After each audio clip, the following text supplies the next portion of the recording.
الحمد لله رب العالمين نحمده ونستعينه ونستغفره ونؤمن به ونتوكل عليه ونعوذ بالله من شرور أنفسنا ومن سيئات أعمالنا من يهده الله فلا مضل له ومن يضلله فلا هادي له ونشهد أن لا إله إلا الله وحده لا شريك له ونشهد أن سيدنا ونبينا ومولانا محمدا عبده ورسوله أما بعد فقد قال الله تعالى في القرآن العظيم والفرقان المجيد أعوذ بالله من الشيطان الرجيم بفضل بسم الله الرحمن الرحيم إن الصلاة تنهى عن الفحشاء والمنكر صدق الله العلي العظيم قال نبينا وحبيبنا وشفيعنا محمد رسول الله صلى الله عليه وسلم الصلاة عماد الدين صدق النبي صلى الله عليه وسلم رضينا بالله ربا وبالإسلام دينا وبمحمد صلى الله عليه وسلم نبيا ورسولا رب اشرح لي صدري ويسر لي امري واحلل عقدة من لساني يفقهوا قولي اللهم ربي زدني علما எல்லா புகழும் இந்த உலகத்தை படைத்து பரிபாலிக்கும் எல்லாம் வல்ல இறைவன் அல்லாஹ் ஒருவனுக்கே குறித்தாவதாக அவருடைய சாந்தியும் சமாதானமும் என்றென்றும் நம் உயிரிலும் மேலான கண்மணி நாயகம் ஸல்லல்லாஹு அலைஹி வஸல்லம் அவர்கள் மீதும் அவர்களை பின்பற்றிய உத்தம சத்திய சஹாபாக்கள் தாபிஈன்கள் தபஅ தாபிஈன்கள் நாதாக்கள் நல்லடியார்கள் குறிப்பாக இங்கே ஒன்று கொண்டிருக்கும் நம் அனைவர்கள் மீதும் நம்முடைய குடும்பத்தார்கள் மீதும் நம்முடைய சந்ததிகள் மீதும் செவி வழியாக இந்த நிகழ்வை கேட்டுக்கொண்டிருக்கும் நன்மக்கள் மீதும் அல்லாஹ்வின் சாந்தியும் சமாதானமும் என்றென்றும் குன்றாமல் குறையாமல் நிலைநிறுவட்டுமாக. ஆமீன். சங்கைக்கும் பெருமதிப்புக்கும் உரித்தான தாய்மார்களை, தொடர்ந்து தொழுகை தொடர்பான தலைப்பிலேயே இந்த வாரமும் நாம் உரையை அமைத்திருக்கிறோம். காரணம், தொழுகை தொடர்பான செய்திகள் ஏராளமாக நமக்கு தேவை இருக்கிறது. அன்றாட வாழ்க்கையில் நாம் செய்ய வேண்டிய மிக பிரதானமான ஒரு அமல் இந்த தொழுகை. அதில் சமுதாயத்தில் இருப்பவர்கள் பெரிதும் பொடுபோக்காக இருப்பதின் காரணத்தினால் அது குறித்தான சிந்தனைகளும் அது தொடர்பான செய்திகளும் தொடர்ந்து தரப்பட வேண்டும் என்ற காரணத்திற்காக வேண்டி அந்த தலைப்பை நாம் இந்த வாரம் இந்த மாதத்திலும் அமைத்திருக்கிறோம்.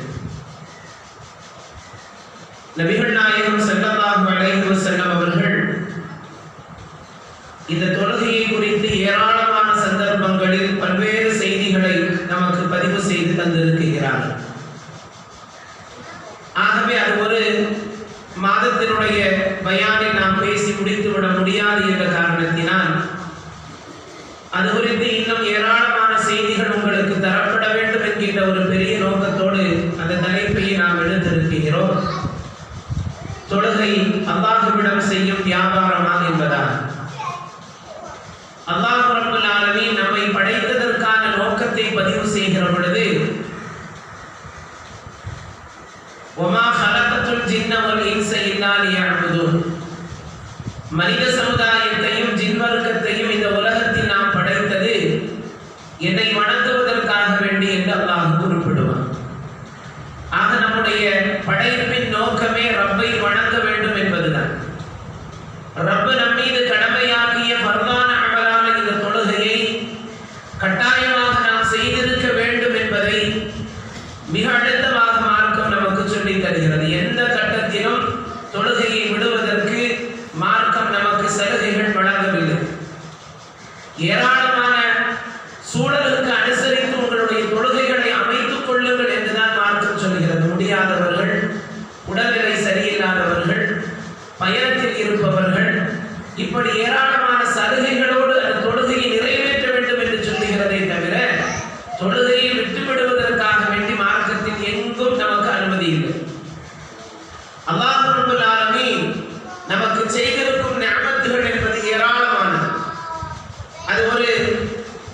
எண்ணிக்கைக்குள் அடங்கிவிடக்கூடிய நிஅமத்துகள் அல்ல.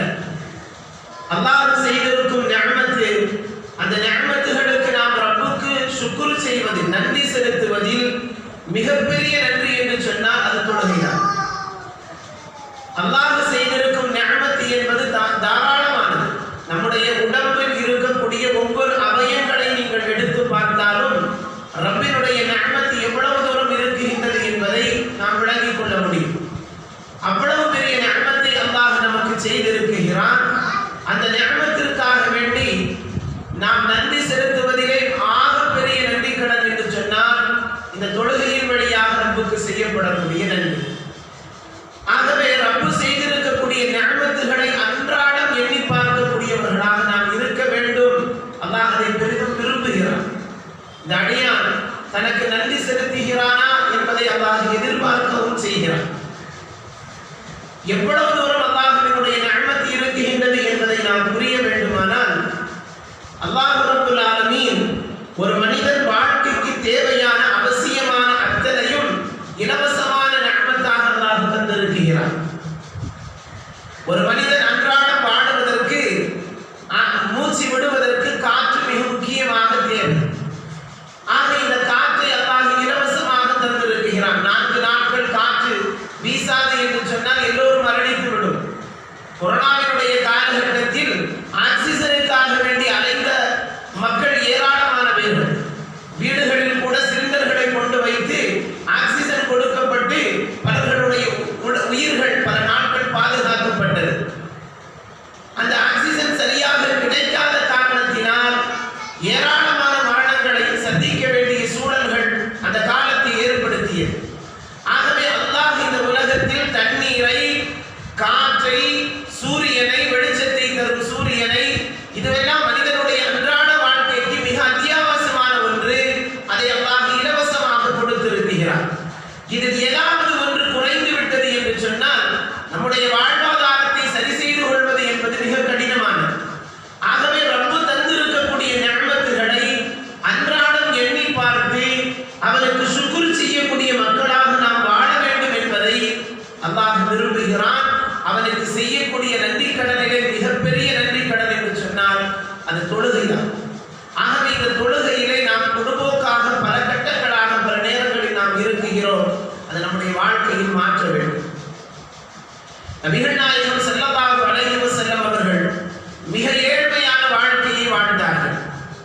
நாயகம் ஸல்லல்லாஹு அலைஹி வஸல்லம் அவர்கள் விரும்பினால் எல்லா செல்வத்தையும் கொண்டு கொட்டுவதற்கு சஹாபாக்கள் தயாராக இருந்தார்கள்.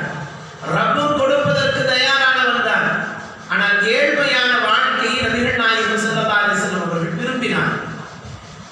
எந்த அளவிற்கு அவர்களுடைய ஏழ்மை இருந்தது? பல நாட்களாக தங்களுடைய வீடுகளில் அடுப்புகள் எரியாத சூழல். அலி ரலியல்லாஹு தஆலா அவர்கள் வேலைக்கு போய்விட்டு 2 ரொட்டிகளை வாங்கி வருகிறார்கள். பாத்திமா அம்மாவிடத்தில் வந்து கொடுக்கிறார்கள். பாத்திமா அம்மா அவர்கள் ஒரு ரொட்டி துண்டை எடுத்து 2ஆக பிரித்து ஹசன் ஹுசைன் ரலியல்லாஹு தஆலா அவர்களுக்கு கொடுத்தார்கள் சாப்பிடுவதற்கு. இன்னொரு ரொட்டியை எடுத்து அதை 2ஆக பங்கு வைத்து தன்னுடைய கணவர் அலி ரலியல்லாஹு தஆலா அவர்களுக்கு கொடுத்தார்கள். மீதமிருக்கும் பாதி ரொட்டி துண்டை எடுத்து சாப்பிடுவதற்கு வாயில் வைக்க போகிறார்கள். தன்னுடைய தந்தை சாப்பிட்டார்களா என்கின்ற ஞாபகம் வந்துவிட்டது. அந்த ரொட்டி துண்டையும் கையில் எடுத்துக்கொண்டு எம்பெருமானார் ஸல்லல்லாஹு அலைஹி வஸல்லம் அவர்களை பார்ப்பதற்கு பாத்திமா அம்மா ஓடோடி வருகிறார்கள். நாயகம் ஸல்லல்லாஹு அலைஹி வஸல்லம் அவர்களிடத்திலே இப்படி ரொட்டி துண்டை கணவர் வாங்கி வந்தார், சாப்பிட நான் முற்பட்டேன், உங்களுடைய ஞாபகம் வந்து விட்டது, தந்தையை நீங்கள் சாப்பிட்டீர்களா என்பதாக. நாயகம் ஸல்லல்லாஹு அலைஹி வஸல்லம் அவர்கள் சொன்னார்கள், 2-3 நாட்கள் ஆகிவிட்டது என்னுடைய குடல் உணவை கண்டு என்பதாக. அந்த அளவிற்கு நபிகள் நாயகம் ஸல்லல்லாஹு அலைஹி வஸல்லம் அவர்கள் ஏழ்மையினுடைய உச்சத்தை விரும்பி ரசித்து ருசித்து வாழ்ந்தார்கள். இந்த அல்லாஹ் ஏராளமான நிஅமத்தை தந்திருக்கிறார். ஏராளமான உணவுகளை இஸ்ராஃப் செய்கிறோம்.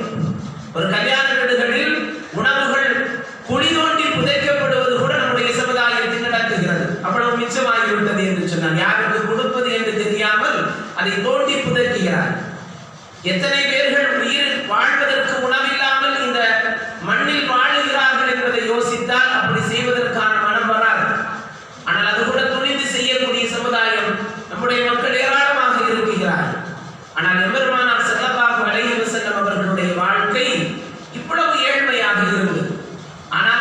இபாதத்தில் குறை வைத்தார்களா என்று சொன்னால், அவர்களுடைய வாழ்க்கையில் நாயகம் ஸல்லல்லாஹு அலைஹி வஸல்லம் அவர்கள் எந்த கட்டத்திலும் தொழுகையை பேணாமல் இருந்ததே இல்லை.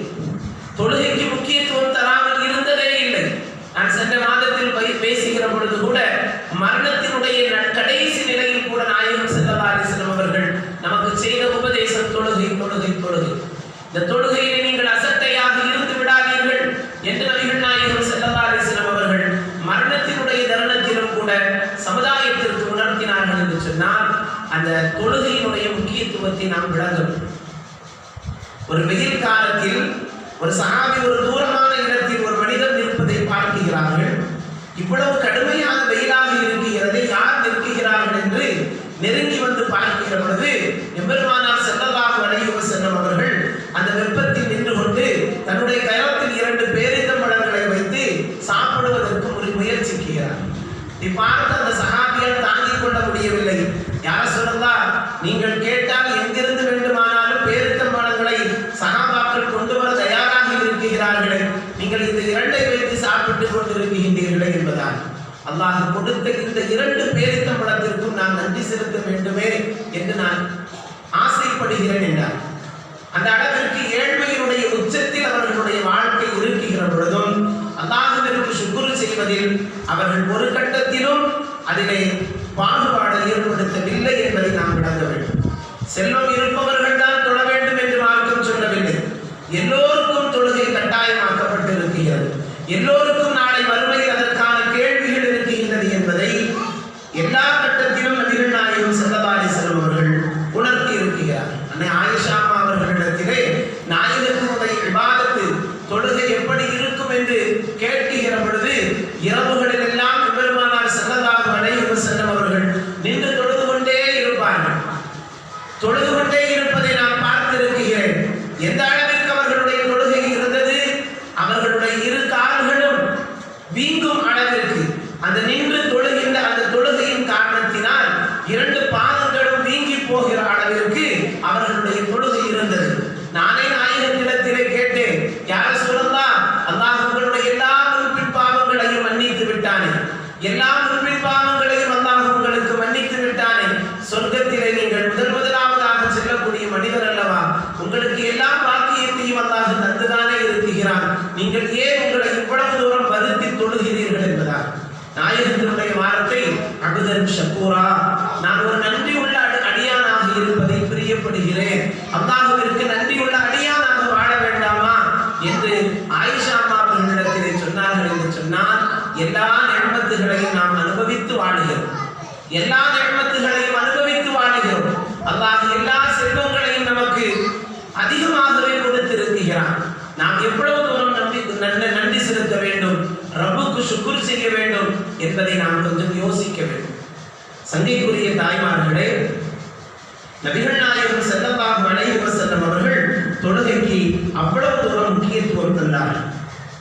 அல்லாஹ் ரப்புல் ஆலமீன் மனிதனுக்கு செய்திருக்கக்கூடிய நிஅமத்துகளில் ஒன்று இந்த தொழுகை. இந்த தொழுகையை அல்லாஹ் ரப்புல் ஆலமீன் இந்த அமைப்பில் ஏன் ஆக்கினான்? ரப்பை வணங்குவதற்கு ஏன் அல்லாஹ் இந்த அமைப்பில் தொழுகையை ஆக்கினான்? முஃபஸ்ஸிரீன்கள் எழுதுவார்கள், அல்லாஹ் ரப்புல் ஆலமீன் உயர்ந்த படைப்பாக மனித சமுதாயத்தை படைத்திருக்கிறார். இந்த உலகத்தில் எத்தனையோ ஜீவராசிகள் படைக்கப்பட்டிருந்தாலும் கூட அத்தனை ஜீவராசிகளும் எல்லா செயல்பாடுகளையும் ஒன்று போல் செய்வது கிடையாது. மரங்கள் இந்த பூமியில் இருக்குகின்றது என்றால் அது நிற்க மட்டும்தான் செய்யும், அதால் நிற்க மட்டும்தான் முடியும், அதால் குனியவோ சுஜூது செய்யவோ மரத்தால் முடியாது. ஆனால் அல்லாஹ்வை தஸ்பீஹ் செய்கிறது. மலைகள் அதனால் இந்த பூமியின் மீது இருக்க மட்டும்தான் முடியும், அதால் வேறொன்றும் செய்துவிட முடியாது. கால்நடைகள் அதால் குனிந்துதான் பயணிக்க முடியும், அதால் வேறெதுவும் செய்துவிட முடியாது. சில ஊன்று போகக்கூடிய புழு பூச்சிகளை அல்லாஹ் படைத்திருக்கிறான், அதால் நிற்க முடியாது, அதால் படுத்த அந்த நிலையில் தான் அதால் பயணிக்க முடியும். ஆனால் மனிதனால் மட்டும்தான் நிற்கவும் குனியவும் படுக்கவும் சுஜூது செய்யவும் நிமிர்ந்து நிற்கவும் உட்காரவும் எல்லா வகையிலும் இந்த மனித சமுதாயத்திற்கு மட்டும்தான் அல்லாஹ் எல்லா அமைப்பையும் கொடுத்திருக்கிறான். ஒன்று இருந்தால் இன்னொன்று இல்லை. மற்ற ஜீவராசிகளுக்கு மற்ற படைப்புகளுக்கு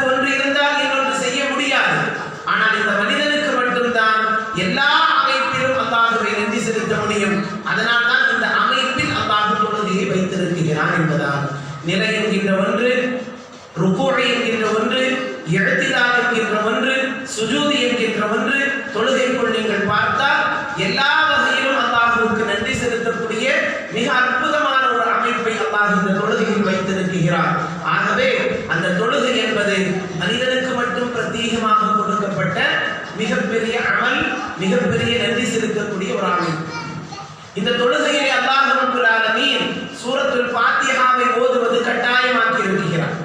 ஒரு தொழுகை நிறைவேற்றப்பட வேண்டுமானால் சூரத்துல் ஃபாத்திஹா ஃபர்து. அது சுன்னத்தான தொழுகையை நீங்கள் தொழுதாலும் சரி, அந்த தொழுகைக்குள் ஃபாத்திஹா ஓதுவது ஃபர்து. ஆகவே இந்த ஃபாத்திஹா சூராவை தினந்தோறும் குறைந்தபட்சம் இந்த 17 ரக்காத்திற்குள்ளாவது மனிதன் ஓதி ஆக வேண்டும் என்கின்ற நிர்பந்தம் நமக்கு இருக்கிறது. அப்படியானால் சூரத்துல் ஃபாத்திஹாவினுடைய மகத்துவத்தை நாம் யோசிக்க வேண்டும். அல்ஹம்துலில்லாஹி ரப்பில் ஆலமீன் என்று ஒரு மனிதன் சொல்கிற பொழுது அல்லாஹ் பேரானந்தம் அடைகிறான். என்னுடைய அப்து எனக்கு நன்றி செலுத்துகிறான், என்னை அவன் புகழ்கிறான் என்பதாக. அர் ரஹ்மான் அர் ரஹீம், அவன் இன்னும் என்னை தாராளமாக புகழ்கிறான், என்னுடைய தன்மைகளை சொல்லி அவன் புகழ்கிறான் என்று அல்லாஹ் பேரானந்தம் அடைகிறான். மாலிக் யௌமித்தீன் என்று சொல்கிற பொழுது நான் தான் அவனுக்கான அரசன் என்பதை அவன் புரிந்து விட்டான் என்று அவன் அல்லாஹ் ஆனந்தம் அடைகிறான்.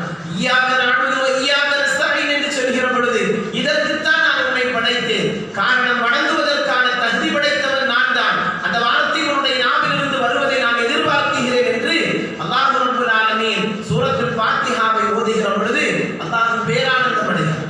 ஆகவே இந்த தொழுகைக்குள் ரப்புக்கு நன்றி செலுத்தும் விதமாக நாம் செய்யக்கூடிய இந்த அமலுக்குள் ஃபாத்திஹாவை கட்டாயமாக ஓதி ஆக வேண்டும் என்கின்ற நிர்பந்தத்தை அல்லாஹ் வைத்திருக்கிறான்.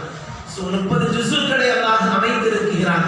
இந்த ஜுஸுக்களில் சூரத்துல் ஃபாத்திஹா எதிலே இருக்குகின்றது என்று கேட்டால் அந்த 30லும் வேறுபட்டு இருக்கிறது. 30 ஜுஸுவிலிருந்து தனியாக இருக்கிறது. ஆனால் இந்த 30 ஜுஸுவும் சூரத்துல் ஃபாத்திஹாவிற்குள் இருக்கிறது. அந்த அளவிற்கு அல்லாஹ் ரப்பல் ஆலமீன் உம்முல் குர்ஆன், குர்ஆனுடைய தாய் என்பதாக சூரத்துல் ஃபாத்திஹாவை குறித்து அல்லாஹ் பேசுகிறார். அந்த அளவிற்கு மிக அற்புதமான வடிவமைப்பில் கொடுக்கப்பட்டதுதான் சூரத்துல் ஃபாத்திஹா.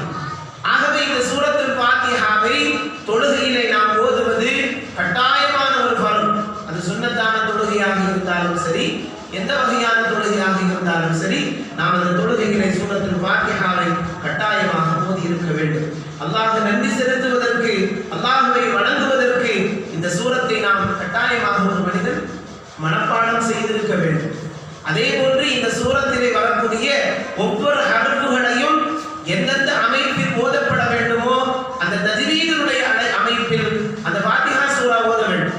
மிக முக்கியமான ஒன்று. தொழுகை கூடுவதற்கு, தொழுகை அல்லாஹ்விடத்தில் ஏற்றுக்கொள்ளப்படுவதற்கு சூரத்துல் ஃபாத்திஹாவில் எந்த தவறும் இல்லாமல் ஓதுவதற்கு நாம் கற்றுக்கொள்ள வேண்டும். அந்த அளவிற்கு முக்கியத்துவம் வாய்ந்தது.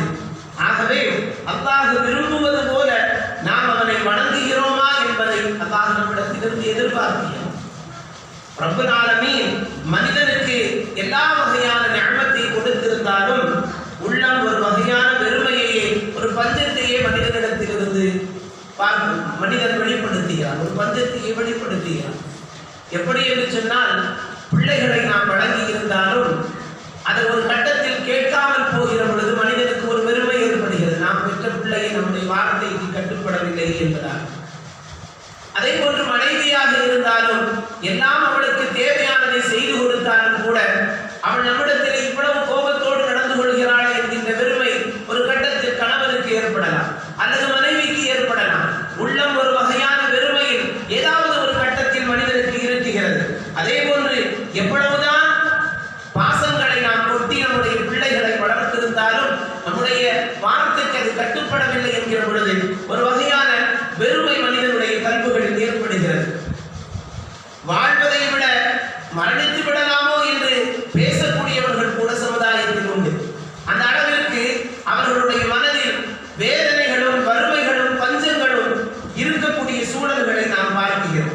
இது மாற வேண்டும் என்று சொன்னால், இது மனிதனுடைய உள்ளத்திலிருந்து அப்பாற்பட வேண்டுமானால், அந்த பஞ்சம் போக்கப்பட வேண்டுமானால், அந்த வெறுமை நீக்கப்பட வேண்டுமானால்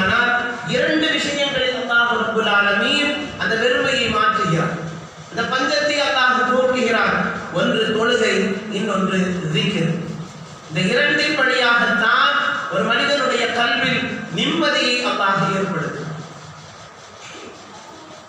இந்த உலகத்தில் நிம்மதிக்காக வேண்டி அலைபவர்கள் ஏராளம். காசு பணத்தை ஏராளமாக சேர்த்து வைத்திருந்தாலும் கூட வாழ்க்கையில் நிம்மதி இல்லாத ஒரு மனநிலையில் மிக கடுமையான நெருக்கடிகளை சந்திக்கக்கூடியவர்கள் ஏராளமான பேர். காசு பணம் இருக்குகின்றது, ஆனால் ஏன் வாழுகிறோம் என்றே தெரியாத நிலை. பொருளாதாரம் இருக்குகிறது, ஆனால் ஏன் நாம் வாழுகிறோம் என்று தெரியாத ஒரு நிலை. எங்காவது நிம்மதி கிடைக்காதா என்று தேடி அலையக்கூடிய ஒரு சூழல்களை பார்க்கிறோம்.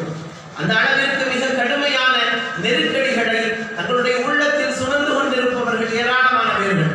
ஆனால் நிம்மதி எங்கே இருக்குகிறது? அல்லாஹ் ரப்பல் ஆலமீன் அவரை வணங்குவதிலே இன்பத்தை வைத்திருக்கிறார். நபிகள் நாயகம் ஸல்லல்லாஹு அலைஹி வஸல்லம் அவர்கள் சொல்லுவார்கள், எனக்கு தொழுகையிலே கண்குளிர்ச்சி இருக்குகின்றது என்றார். ஆகவே ஒரு மனிதனுடைய இன்பம், மகிழ்ச்சி, சந்தோஷம் எங்கே இருக்குகின்றது என்றால் தொழுகையிலே இருக்கின்றது. நமக்கு முன்னோர்கள், நமக்கு முன்னாடி வாழ்ந்த பெருமக்கள் எல்லாம் 16 பெற்றைகளை பெற்றிருந்தார்கள். ஏராளமான பிள்ளைகள் அவர்களுடைய வாழ்க்கைக்கு இருந்தது. கடுமையான நெருக்கடிகள் அவர்களுடைய வாழ்க்கையில் இருந்தாலும் கூட சந்தோஷமான மனநிலை இருந்தது. ஆனால் இன்று எல்லாம் இருக்குகிறது, ஆனால் ஒரு வகையான வெறுமை மனிதனுடைய வாழ்க்கையில் இருக்கிறது. காரணம், இபாதத்தில் இருக்கக்கூடிய இன்பம் இல்லாமல் போனதனுடைய விளைவு. தொழுகையிலே ஏற்பட வேண்டிய அந்த இன்பம் நம்முடைய வாழ்க்கையில் இல்லாமல் போனதனுடைய விளைவு மிகப்பெரிய வறுமையை உள்ளத்திலே நாம் சந்திக்கிறோம். ஆகவே நம்முடைய வாழ்க்கையிலே நிம்மதி வேண்டுமானால் தொழுகையை கொண்டும் திக்ரை கொண்டும் ரப்பிடத்திலே நாம் நெருங்குகிற பொழுது அல்லாஹ் பேரின்பத்தை, ஆனந்தத்தை நம்முடைய கல்புகளுக்கு ஏற்படுத்துகிறார். அல்லாஹ் ரப்பல் ஆலமீன் இதற்கு முன்னாடி வாழ்ந்த மக்களுக்கெல்லாம் மிக சந்தோஷமான வாழ்க்கை இருந்தது. பெரிய பொருளாதாரம் இல்லாத ஒரு சூழல், ஆனால் வீட்டில் நிம்மதியான ஒரு நிலை. நிறைய பிள்ளைகள் இருந்தாலும் அவர்களுக்கு போதுமான ரிசுக்குகள் இல்லாத சூழல்கள் இருந்தாலும் சந்தோஷமான ஒரு மனநிலையை அல்லாஹ் வைத்திருந்தார். இந்த செல்வம் இருக்குகின்றது ஏராளமாக, பிள்ளைகள் இல்லை. பிள்ளைகள் இல்லாமல் மருத்துவமனைகளை நாடுபவர்கள் ஏராளமான பேர்கள். ஒவ்வொரு பகுதிகளிலும் சிறப்பு மருத்துவ முகாம் என்பதாக குழந்தைகளுக்காக வேண்டிய தனியாக ட்ரீட்மெண்ட் கொடுக்கக்கூடிய மருத்துவமனைகள் ஏராளமாக உருவாகிவிட்டது. ஆங்காங்கு நிறைய பேர்கள் குழந்தைகளுக்காக வேண்டி போய் இருக்கக்கூடிய சூழல்களை பார்க்கிறோம். மன நிம்மதி இல்லாத ஒரு சூழல். ஒரு பிள்ளையை பெற்றெடுப்பதற்கு கூட பல லட்சங்கள் செலவழிக்க வேண்டிய நிலைக்கு மனிதன் ஆளாகி இருக்கிறார். வாழ்க்கையிலே நாம் எப்படி வாழுகிற பொழுது அல்லாஹ் எல்லா நிஅமத்துகளையும் தருவான் என்பதை மார்க்கம் மிக தெளிவாக நமக்கு சொல்கிறது. அந்த அடிப்படையில் நாம் வாழ்ந்து விட்டோம் என்று சொன்னால் நமக்கு அல்லாஹ் எல்லா நிஅமத்துகளையும் தரக்கூடியவனாக இருக்கின்றான். ரப்பிடத்திலே நெருங்குவதற்கு மிக மிக முக்கியமாக இருக்கக்கூடிய இந்த தொழுகையை நாம் மிக பேணுதலாக நிறைவேற்றுகிற பொழுது அல்லாஹ் நம்மோடு நெருங்கி வரக்கூடியவனாக இருக்கிறான். நம்மோடு ஒப்பந்தம் செய்து கொள்ளக்கூடியவனாக இருக்கின்றான். நம்முடைய கல்புகளில் இருக்கக்கூடிய வேதனைகளை நீக்கக்கூடியவனாக இருக்கிறான். நம்முடைய கல்புகளில் இருக்கக்கூடிய அழுக்குகளை மாற்றக்கூடியவனாக இருக்கிறான். நான் ஆரம்பத்திலே ஓதிய குர்ஆனுடைய வசனத்திலே அல்லாஹ் சொல்லுகிற பொழுது இன்ன ஸலாத்த தன்ஹா அனில் ஃபஹ்ஷாஇ வல் முன்கர், தொழுகை என்பது ஒரு மனிதனை மானக்கேடான விஷயங்களில் இருந்து பாதுகாக்கும் என்பதாக, தவறுகளில் இருந்து ஒரு மனிதனை பாதுகாக்கும் என்பதாக, நெகட்டிவான சிந்தனைகள் ஒரு மனிதனுடைய கல்வியில் இருந்து அப்புறப்படுத்தப்பட்டு பாசிட்டிவான நல்ல எண்ணங்களை அவனுடைய கல்விகளில் ஏற்படுத்தப்படும் என்பதாக. மருத்துவர்களை சொல்லுகிறார்கள், நீங்கள் நெற்றியை சுஜூது செய்யக்கூடிய இந்த அமைப்பு இருக்கிறது அல்லவா, உங்களுடைய பூமியிலே நீங்கள் உங்களுடைய நெற்றியை பதிக்குகிற பொழுது உங்களுக்கு அல்லாஹ் நல்ல சிந்தனைகளை ஏற்படுத்துவான் என்பதை மருத்துவ உலகம் என்று சொல்கிறது. ஆகவே ரப்புக்காக வேண்டி சுஜூது செய்யக்கூடிய அந்த நிலையை நாம் அதிகப்படுத்திக் கொள்வோமேயானால் அல்லாஹ் நல்ல எண்ணங்களை நம்முடைய கல்புகளில் ஏற்படுத்துகிறான், நல்ல சிந்தனைகளை நமக்கு தருகிறான். நம்முடைய வாழ்வாதாரம் சீராகுவதற்கு அல்லாஹ் பல்வேறு கட்டத்திலும் நமக்கு அந்த தொழுகையை கொண்டு உபகாரம் செய்கிறான் என்பதை குர்ஆனும் ஹதீஸும் நமக்கு மிக தெளிவாக சொல்லித் தருகிறது. சங்கைக்குரிய தாய்மார்களே, அல்லாஹ் ரப்பல் ஆலமீன் நம்முடைய வாழ்க்கைக்கான வெளிச்சத்தையும் சரி, கபரிலே அந்த இருள் மாறுவதற்கும் சரி, எல்லோரும் ஒரு நாள் மரணிக்கத்தான் போகிறோம். பூமியில் பிறந்த யாரும் நிரந்தரமாக இந்த பூமியில் வாழ்ந்து விட முடியாது.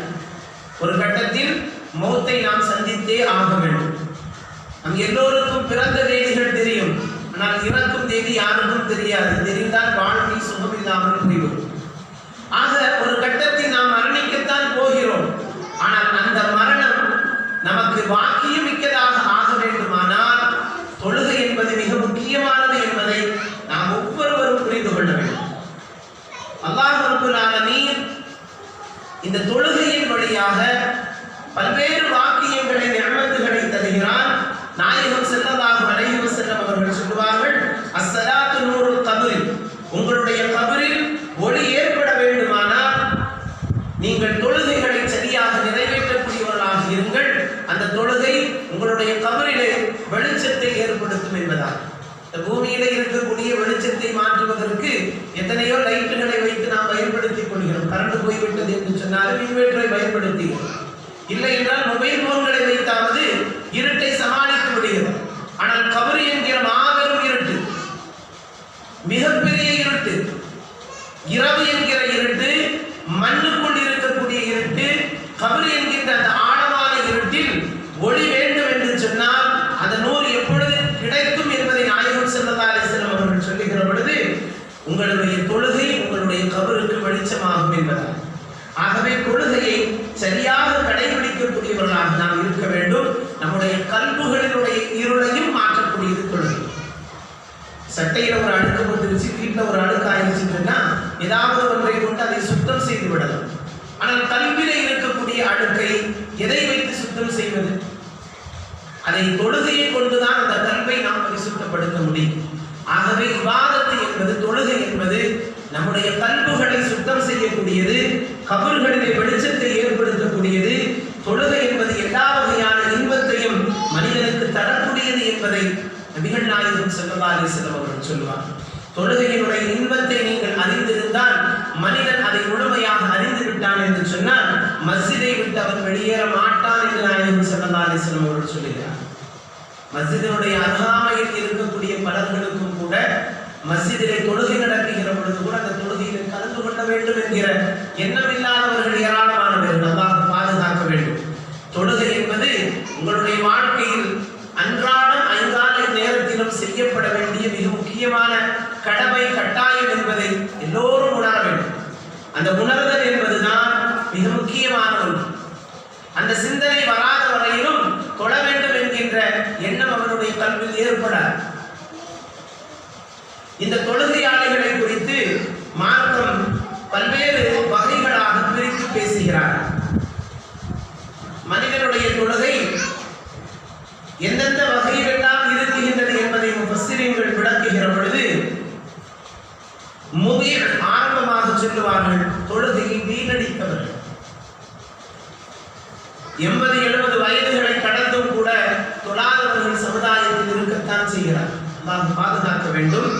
நபிகள் நாயகம் ஸல்லல்லாஹு அலைஹி வஸல்லம் அவர்கள் தொழுகையினுடைய முக்கியத்துவத்தை எவ்வளவு தூரம் அழுத்தமாக பேசி இருக்கின்றார்கள் என்பதை அவர்களுடைய காதுகளில் சேர்க்க வேண்டிய கடமை நமக்கு இருக்கிறது. எந்த அளவிற்கு மார்க்கம் வலியுறுத்துகின்றது என்றால், ஒரு மனைவி தொழவில்லை என்றால் ஒரு கணவன் அவளை விவாகரத்து செய்யலாம் என்று பேசுகிறது. ஒரு கணவன் தொழவில்லை என்று சொன்னால் மனைவி அவனோடு வாழ முடியாது என்று அவள் நிர்பந்தம் கொடுக்கலாம் என்கிறது. காரணம் என்னவென்று சொன்னால், தொழுகை இல்லாதவன் மார்க்கத்தினுடைய அடிப்படையில் காஃபிர். யாருக்கு தொழுகை இல்லையோ அவன் காஃபிர் என்பதிலே மார்க்கம் மிக தீர்க்கமான முடிவை முன்வைக்கிறது. ஆகவே ஒரு காஃபிரோடு ஒரு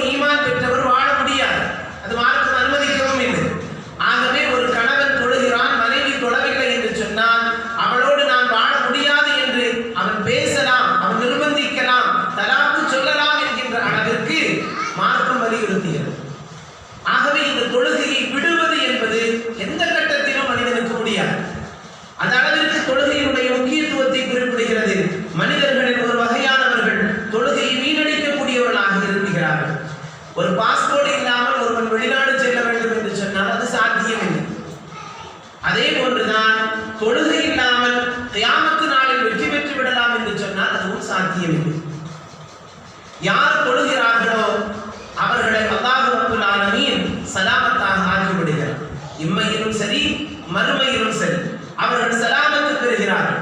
யார் தொழுகை இல்லையோ அவர்கள் பசாதாகி விடுகிறார்கள், கெட்டு போய் விடுகிறார்கள். அவர்களை கொண்டு இம்மையிலும் எந்த பிரதிபலனும் இல்லை, நாளை மறுமையிலும் அவர்களுக்கு எந்த விதமான விமோசனமும் இல்லை. ஆகவே தொழுகை ஒன்றுதான் ஒரு மனிதனை எல்லா கட்டத்திலும் காப்பாற்றும். நம்முடைய பிள்ளைகளை தொழ வைப்பதிலே நீங்கள் போராட வேண்டும் என்று மார்க்கம் வலியுறுத்துகிறது. தொழுகையினுடைய முக்கியத்துவத்தை நம்முடைய பிள்ளைகள் உணராமல் வளர்கிறார்கள் என்று சொன்னால் அவனை தொழுக வைப்பதற்காக வேண்டி நீங்கள் நிர்பந்திக்க வேண்டும், அவனோடு போராட வேண்டும். இன்னும் மார்க்கம் சொல்கிறது, ரத்தம் வரும் வரையிலும் நீங்கள் அடித்தாலும் தவறில்லை என்கிறது. அந்த அளவிற்கு தொழுகையில் நீங்கள் உங்களுடைய பிள்ளைகளை மிக கட்டாயமாக வலியுறுத்தி அவர்களை தொழ சொல்ல வேண்டும் என்பதாக மார்க்கம் வலியுறுத்தியது. காரணம், நாளை நரகம் அவர்களுக்காக காத்திருக்கின்றது என்ற காரணத்திற்காக. யாருக்கு தொழுகை இல்லையோ அவர்கள் காத்திர என்று பத்துவா தருகிறது. யார் காத்திரோ அவன் ஒதுங்குமிடம் நரகம் என்பதில் மிக தெளிவான முடிவை மார்க்கம் முன்வைக்கிறது. இது தொழுகையை வீணடித்தவர்களுடைய நிலைப்பாடு. இன்னும் ஒரு சிலர்கள் சீசனுக்காக தொழக்கூடியவர்கள். ரமதான் வந்துவிட்டால் அந்த காலத்தில் தொழுகையை பேணிக் கொள்வார்கள். ரமதான் வந்துவிட்டது என்றால் பள்ளியிலே அவர்களை பார்க்கலாம். ரமதான் வந்துவிட்டது என்றால் வீட்டிலே முசல்லாவிலே இருக்கலாம். ஆனால் ரமதான் முடிந்து விட்டது என்று சொன்னால் முசல்லாவை சுருட்டி தீரோவில் வைத்து அடுத்த வருடம் தான் எடுக்கும் நிலை. இப்படிப்பட்டவர்களுக்கு அல்லாஹ் வைத்திருக்கக்கூடிய நிலைப்பாடு இவர்கள் தண்டனைக்குரியவர்கள் என்பதால், இவர்கள் தண்டனைக்குரியவர்கள் என்பதால்.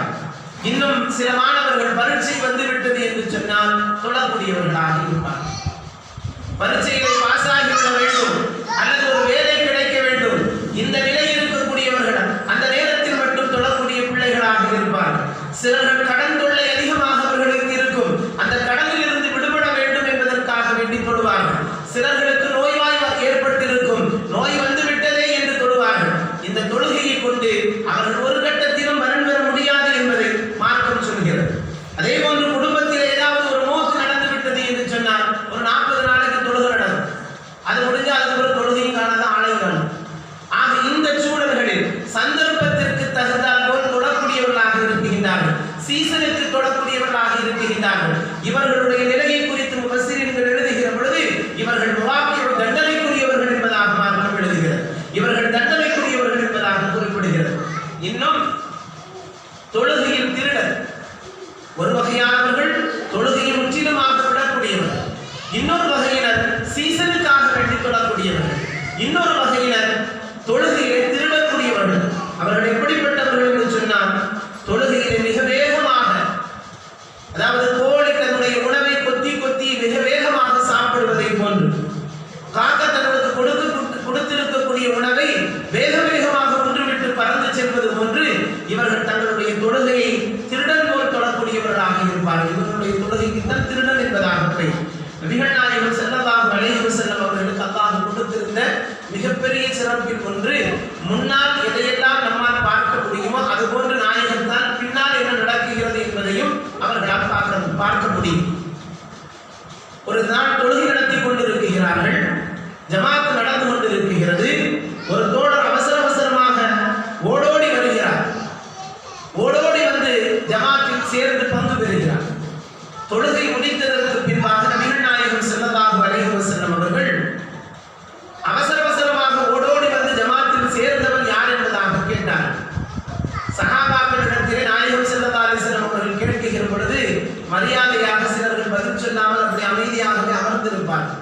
இரண்டாவது தடவையும் கேட்டார்கள். மூன்றாவது தடவை கேட்ட பொழுது நான் தான் யார் சொல்லலாம் என்பதாக ஒரு சஹாபி எழுந்தார். அப்பொழுது நபிகள் நாயகம் ஸல்லல்லாஹு அலைஹி வஸல்லம் அவர்கள் சொன்னார்கள், நீங்கள் தக்பீர் கட்டுவதற்கும் ருகூஅ் சேருவதற்கும் 2 தக்பீர்களை சொல்வதற்கான நேரம் உங்களுக்கு கிடைத்திருந்தால் தான் நீங்கள் அந்த ரக்காத்தை பரிபூர்ணமாக்கியதற்கு அர்த்தம். இல்லை என்றால் நீங்கள் இமாமோடு சேர்வதாலும் அந்த ரக்காத் உங்களுக்கு முழுமையாக கிடைக்காது. ஆகவே சக்கீனத்து நீங்கள் அமைதி பெற்றவர்களாக வாருங்கள், ஓடோடி வந்து அவசர அவசரமாக நீங்கள் சேர்ந்து கொள்ள வேண்டாம்.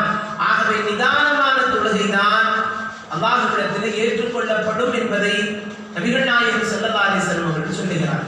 அவசர அவசரமாக ஒரு நிமிடத்திற்குள் 2 ரக்காத்துகளை அல்லது 4 ரக்காத்துகளை தொழுதுவிட்டு ஓடக்கூடியவர்கள்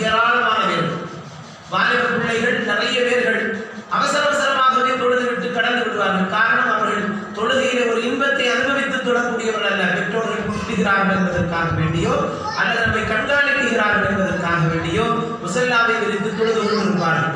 அவர்களை குறித்து பேசுகிற பொழுது இவர்கள் தொழுகையில் திருடர்கள் என்பதாக சொல்லப்படுகிறது.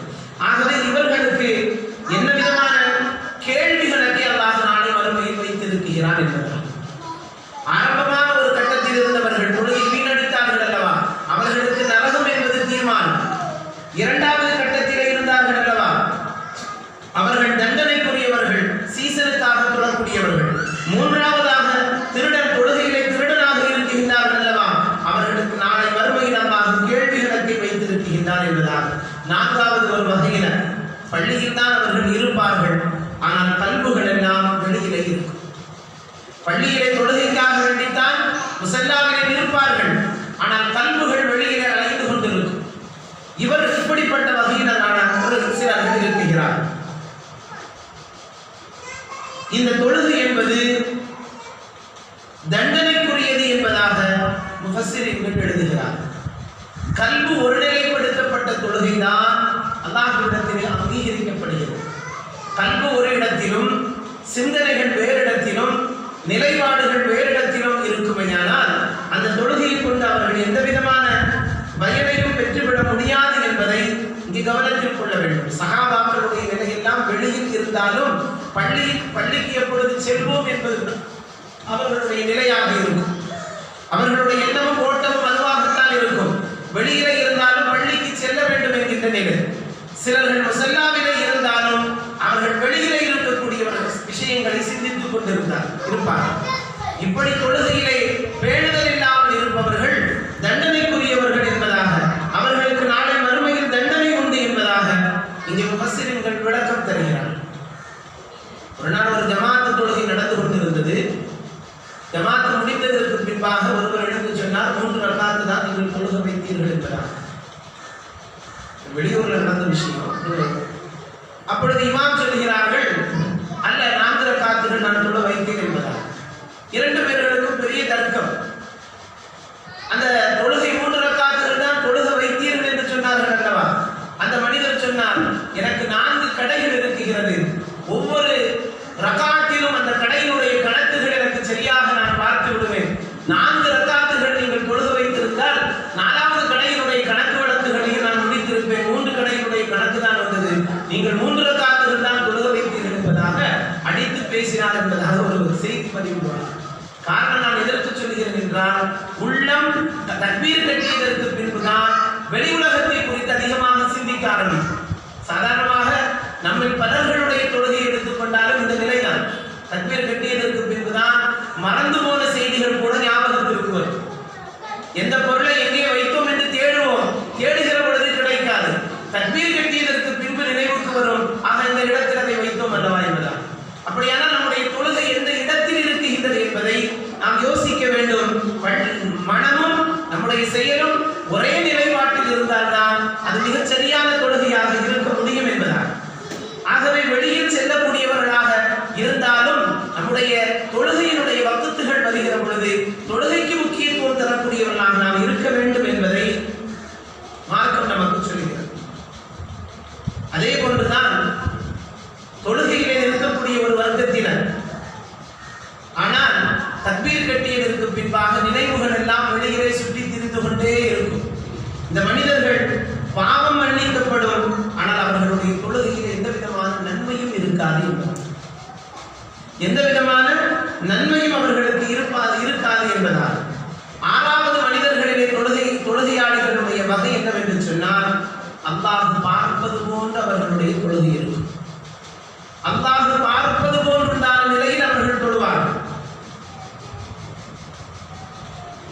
அவர்களுடைய கல்வும் அவர்களுடைய சிந்தனைகளும் அவர்களுடைய உணர்வுகளும் ஒரே நிலைப்பாட்டில் கொண்டு வந்திருப்பார்கள். அல்லாஹ் நம்மை பார்த்து கொண்டிருக்கின்றான், ரப்பு நம்மை பார்த்து கொண்டிருக்கின்றான் என்கின்ற அந்த மனநிலையில் கொள்கிறார்கள் அல்லவா, அவர்களுக்கு நன்மையும் கொடுக்கப்படும், பாவமும் நீக்கப்படும் என்பதால் அல்லாஹ் பார்ப்பது போன்று தொழக்கூடிய மக்கள். 7வது ஒரு வகையை குறிப்பிடுகிறார்கள். தொழுகையில் அல்லாஹ்வை பார்ப்பது போன்று அவர்கள் தொழுவார்கள். மேலே சொன்ன வகை அல்லாஹ் அவர்களை பார்க்கிறான் இங்கே ஏழாவதாக சொல்லப்படக்கூடிய வகை, இவர்கள் அல்லாஹ்வை பார்ப்பது போன்று மிக நெருக்கமாக அவர்கள் தொழுது கொண்டிருப்பார்கள் என்பதாக, அந்த அளவிற்கு இறைச்சத்தோடு அவர்களுடைய தொழுகை அமைந்திருக்கும் என்பதாக. இந்த தொழுகையாளிகளுக்கு தான் அல்லாஹ் ரப்பல் ஆலமீன் மிக பெரும் பாக்கியங்களை அவர்களுக்கு கொடுக்கிறான், மிகப்பெரிய அந்தஸ்துகளை அல்லாஹ் அவர்களுக்கு கொடுக்கிறான். அல்லாஹ்விடத்தில் அவர்கள் மிக நெருக்கமாக மாறி போய்விடுகிறார். ஆகவே இந்த மாதிரியான தொழுகை தான் அல்லாஹ் எதிர்பார்க்கிறான். ஏதோ தக்பீர நேரத்துக்கு கட்டணும், 4 ரக்காத்துகளை புரிஞ்சு எழும்பணும் அப்படிங்கிற நிலைப்பாடு தொழுகை நம்மிடத்தில் வரக்கூடாது என்பதை முஃபஸ்ஸிரீன்கள் மிக தெளிவாக தொழுகையாளிகளுடைய நிலைகள் எப்படியெல்லாம் இருக்கும் என்பதை விவரிக்கிறார். ஆகவே யாருடைய தொழுகைக்கு உயர்ந்த அந்தஸ்துகள் இருக்குகின்றது? அல்லாஹ்வை பார்ப்பது போன்று ஒரு மனிதன் தொழுகிறான் அல்லவா, அந்த தொழுகைக்குத்தான் மிகச் சரியான சவாபுகள் கொடுக்கப்படுகிறது. அல்லது ரப்பு நம்மை பார்க்கிறான் என்கின்ற சொவோடு தொழக்கூடிய மக்களுக்கு அல்லாஹ் நன்மையும் கொடுக்கிறான், பாவத்தையும் அல்லாஹ் அழிக்கிறான். ஆகவே நம்முடைய தொழுகை என்பது மிக பேணுதலாக இருக்க வேண்டும் என்பதைத்தான் இங்கே கவனத்தில் கொள்ள வேண்டும். திருடனை போன்று தொழுவதும் கூடாது, அவசரமாக தொழுகைகளை நிறைவேற்றுவது கூடாது, சீசனுக்காக வேண்டி தொழக்கூடியவர்களாக இருக்கக்கூடாது, தக்பீரை கட்டிவிட்டால் நம்முடைய சிந்தனைகள் வேறெங்கேயோ இருப்பதையும் தொழுகையில் கூடாது, அல்லது முழுமையாக தொழுகையை விட்டுவிடவும் கூடாது. நாம் எப்படிப்பட்ட தொழுகையாளிகளாக இருக்க வேண்டும்? ஒன்று அல்லாஹ் நம்மை பார்க்கிறான் என்கின்ற நிலை நமக்கு வர வேண்டும், அல்லது ரப்பை நாம் பார்க்கும் நிலைக்கு செல்ல வேண்டும். அல்லாஹ் அந்த நசீபை நமக்கு தந்தருள் புரிவானாக. சங்கைக்குரிய தாய்மார்களே, இறையச்சமுடையவர்கள், இறைநேசர்கள், சஹாபாக்கள் அவர்களுடைய தொழுகைகளை அப்படித்தான் அமைத்துக் கொண்டார்கள்.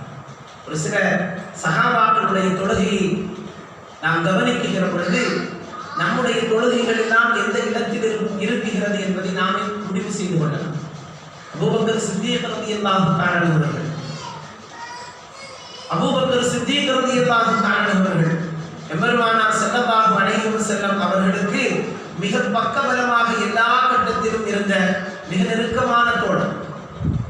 ஆயிஷா அம்மா அவர்களுடைய தந்தை அபூபக்கர் சித்தீக் ரலியல்லாஹு தஆலா அவர்கள் நாயகத்தால் முதலாவதாக இஸ்லாத்தை ஏற்றுக்கொண்டவர்கள், சித்தீக் என்கிற மிக அடைமொழியை பெற்றுக் கொண்டவர்கள், நாயகம் எதை சொன்னாலும் அது உண்மைதான் என்பதை உண்மைப்படுத்தியவர்கள்.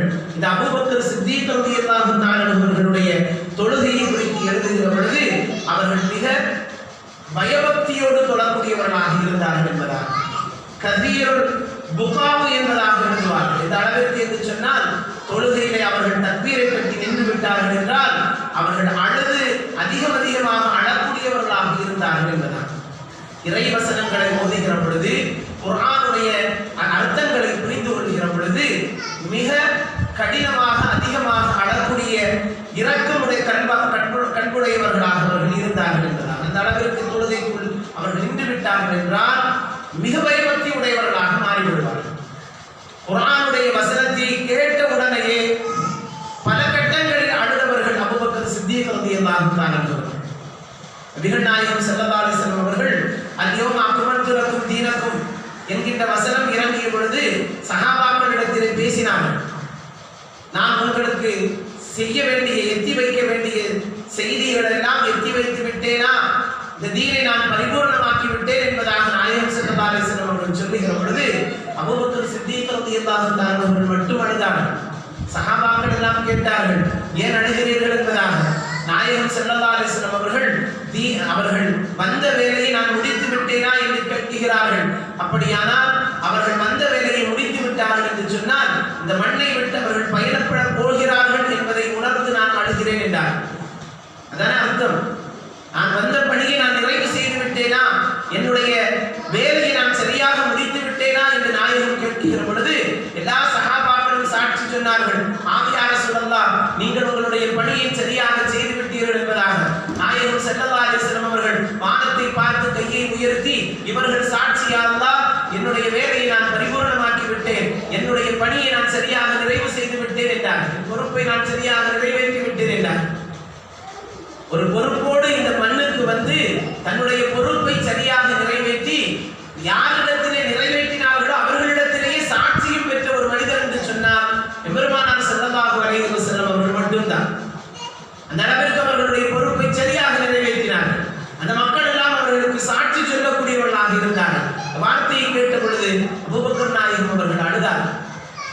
இதா ஜா நஸ்ருல்லாஹி வல் ஃபத்ஹ் என்கிட்ட அந்த சூரா வந்த பொழுது, அந்த சூரா இறங்கிய பொழுது, இந்த தீனுக்கு மக்கள் எல்லாம் கூட்டம் கூட்டமாக வருவார்கள் என்ற இந்த செய்தியை எபெருமானார் ஸல்லல்லாஹு அலைஹி வஸல்லம் அவர்கள் சொன்ன பொழுதும் அபூபக்கர் சித்திக் ரலியல்லாஹு தஆலா அவர்கள் அழுதார். இந்த தீன் வளரப் போகிறது என்றால், இந்த தீனில் நிறைய பேர்கள் வரப்போகிறார்கள் என்றால், நாயகம் ஸல்லல்லாஹு அலைஹி வஸல்லம் அவர்களுடைய பணி நிறைவேறப் போகிறது. ஆகவே நான் அதை நினைத்து அழுகிறேன் என்றார்.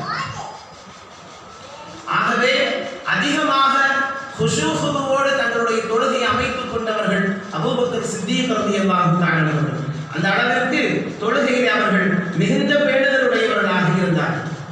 உமர் ரலியல்லாஹு தஆலா அவர்களை நீங்கள் எடுத்துக்கொண்டால், தொழுகை நடத்துவதற்காக வேண்டி வருகிறார்கள், தொழுகை நடத்தி கொண்டிருக்கிறார்கள்.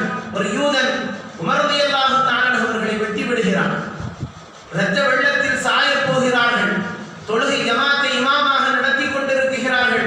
அவர்கள் மண்ணில் விழப் போகிற பொழுது அப்துர் ரஹ்மான் இப்னு அவுஃப் ரலியல்லாஹு தஆலா அவர்களை தங்களுடைய முஸல்லாவிலே எடுத்து நிற்க விட்டு அவர்கள் கீழே சாய்கிறார்கள். அப்பொழுதும் ஜமாத்து முறிந்து விடக் கூடாது என்பதில் கவனமாக இருந்தார்கள். தொழுகையிலே எவ்வளவு பேணுதலாக பெருமக்கள் வாழ்ந்திருக்கின்றார்கள் என்பதை உணர்த்துவதற்காக நான் இந்த செய்திகளை சொல்லுகிறேன். தன்னுடைய ரூஹ் பிரிய போகிறது, தன்னை ஒருவன் குத்தி விட்டான், இரத்த வெள்ளத்தில் மிதக்குகிறார்கள். ஒரு இமாமாக நின்று கொண்டிருக்கக்கூடிய உமர் ரலியல்லாஹு தஆலா அவர்கள் தன்னுடைய இடத்தில் வேறொருவரை நிறுத்தி அந்த ஜமாத்து பரிபூர்ணமாக்கப்பட வேண்டும் என்பதை இந்த மக்களுக்கு சொன்னார்கள். அவர்கள் தொழுகையை நிறைவு செய்துவிட்டு இரத்த வெள்ளத்தில் மிதந்திருந்த மயக்கமுற்றிருந்த உமர் ரலியல்லாஹு தஆலா அவர்களை எழுப்பினார்கள், தண்ணீர் தெளித்தார்கள். உமர் ரலியல்லாஹு தஆலா அவர்கள் கேட்டார்கள், தொழுகை என்னவானது? அதை அப்துர் ரஹ்மான் இப்னு அவுஃப் அவர்கள் ஜமாத்தை நிறைவு செய்து விட்டார்கள் என்பதாக உமர் ரலியல்லாஹு தஆலா அவர்களுக்கு சொல்லப்பட்டது. அப்பொழுது உமர் ரலியல்லாஹு தஆலா அவர்கள் சொன்னார்கள், லா இஸ்லாம லிமன் தரக ஸலாத்த, யார் தொழுகையை விட்டுவிட்டாரோ அவனுக்கு இஸ்லாத்தில் எந்த பங்கும் இல்லை. ஆகவே நான் தொழுகையை நிறைவு செய்ய வேண்டும். இரத்த வெள்ளத்தில் இருக்கிறார்கள், குத்துயிர் குறையுயிருமாக மிதந்து கொண்டிருக்கிறார்கள். அந்த நிலையிலும் உமர் ரலியல்லாஹு தஆலா அவருடைய வார்த்தை, தொழுகையை யார் நிறைவு செய்யவில்லையோ அவருக்கும் இஸ்லாத்திற்கும் சம்பந்தம் இல்லை, நான் தொழுகையை நிறைவு செய்ய வேண்டும். ஆகவே தண்ணீர் எடுத்து வாருங்கள் என்று சொல்லி அந்த காயத்தோடையே உமர் ரலியல்லாஹு தஆலா அவர்கள் தொழுகையை நிறைவு செய்தார்கள். யார் என்னை குத்தியது என்பதாக கேட்டார்கள். ஒரு யூதன் உங்களை குத்தி விட்டான் என்பதாக சொல்லப்பட்டது. யூதனுடைய கையால் மரணித்து நான் ஷஹீதுடைய அந்தஸ்தை பெற்றுவிட்டேன், ஒரு முஸ்லிம் என்னை கொலை செய்யவில்லை என்று சந்தோஷப்பட்டு உமர் ரலியல்லாஹு தஆலா அவர்கள் அந்த இடத்தில் மரணித்தார்கள். மரணிக்கும் தருணத்திலும் ஒரு பக்கத்தினுடைய தொழுகை கூட கலா இல்லாமல் தொழுகையை நிறைவு செய்து மரணிக்கிறார். இந்த அளவிற்கு தொழுகையில் அவர்கள் பற்றோடு இருந்திருக்கின்றார்கள் என்பதை நாம் யோசிக்க வேண்டும். எத்தனையோ வகத்து தொழுகைகள் நம்மிடத்தில் இன்னும் கலாவாக இருக்கிறது. தொழுகை பரிபூர்ணமாக நிறைவேற்றப்படாமலேயே இருக்கிறது. சுபுஹ் தொழுதால் மஹ்ரிப் இல்லை, அஸ்ர் தொழுதால் மஹ்ரிப் இல்லை, மஹ்ரிப் தொழுதால் இஷா இல்லை என்கின்ற மனநிலையில் எத்தனையோ பேர் நாம் வாழுகிறோம். சங்கைக்குரிய தாய்மார்களை, தொழுகையை நாம் நிலைநிறுத்துவதற்கு பாடுபட வேண்டும். அது மிக முக்கியமான ஒன்று என்பதற்காக வேண்டித்தான் இந்த செய்திகளை நான் உங்களுடைய சிந்தனைக்கு தருகிறேன். சஅத் இப்னு முஆத் ரலியல்லாஹு தஆலா எவ்வளவு பெரிய அந்தஸ்து மிக்கவர்கள் என்று பார்த்தோம் என்று சொன்னால், அவர்களுடைய மூத்திலே 70,000 மலக்குமார்கள் கலந்து கொண்டார்கள். அவர்களுடைய மூத்துக்கு 70,000 மலக்குமார்கள் கலந்து கொண்டார்கள். அவர்களுடைய மூத்திற்கு அரிசி நடுங்கியது என்பதாக எழுதப்படுகிறது. ஏன் இவ்வளவு பெரிய வாக்கியத்தை அவர்கள் பெற்றார்கள் என்று சொன்னால், அவர்கள் தொழுகையிலே நின்று விட்டார்கள் என்றால் ரப்போடு பேசுகிறோம் என்கின்ற நிலைப்பாட்டை கொண்டவர்களாக அவர்கள் இருந்தார்கள் என்பதால் அந்த அளவிற்கு அவர்களுடைய தொழுகையிலே அவர்கள்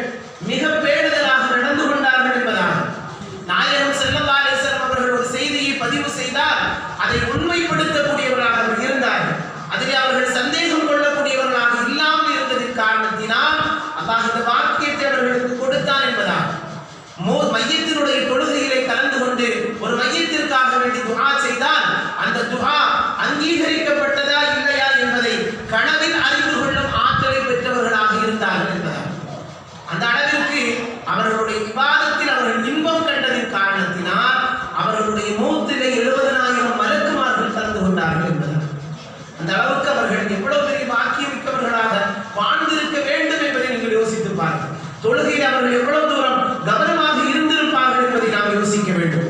அன்னை ஆயிஷா அம்மா அவர்களை குறித்து அவர்களுடைய தொழுகையை குறித்து பதிவு செய்கிற பொழுது காசிம் இப்னு அபூபக்கர் ரலியல்லாஹு தஆலா அன்ஹுமா அவர்கள் பதிவு செய்கிற பொழுது, நான் துஹாவுடைய வக்திலே வீட்டில் இருந்து வெளியேறினேன். அப்பொழுது ஆயிஷா அம்மா அவர்கள் தொழுது கொண்டிருந்தார்கள்.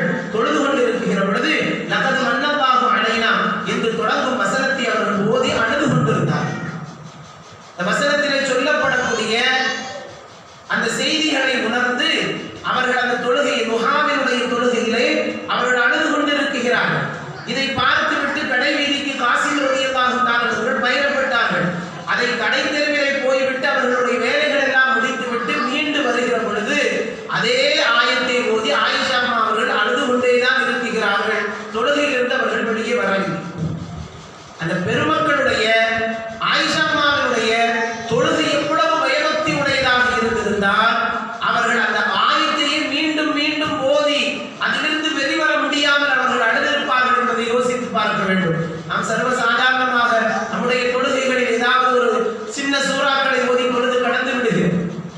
நம்ம ஏராளமான பேர்கள் அதிகமாக தொழுகைகளை ஓதுவதானால் குலதரப்பின் மனது குலாவின் வரப்பின்னாஸ் இதை தாண்டி நிறைய சூறாக்கள் நிறைய பேருக்கு தெரியாது. ஆனால் அந்த காலத்தில் வாழ்ந்த பெண்மணிகள் ஹாஃபிதாக்கள் எத்தனையோ பெண்மணிகள் இருந்தார்கள். குர்ஆன் முழுவதுமாக மனனம் செய்த பெண்மணிகள்.